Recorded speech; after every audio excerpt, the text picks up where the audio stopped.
مامۆستا بووبەکر خاتون گیان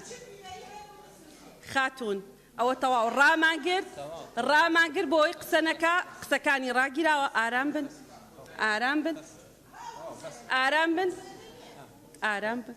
ڕۆژێکی درێژە ئارام بن بەڵێ هێویدار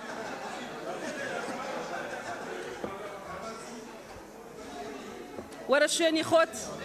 هێویدار لە شوێنی خۆ دانیشە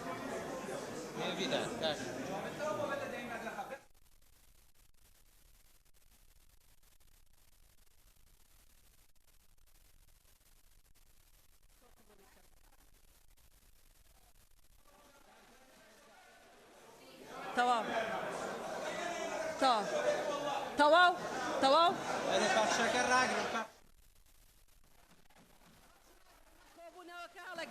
کۆبوونەوەکە هەڵەگرین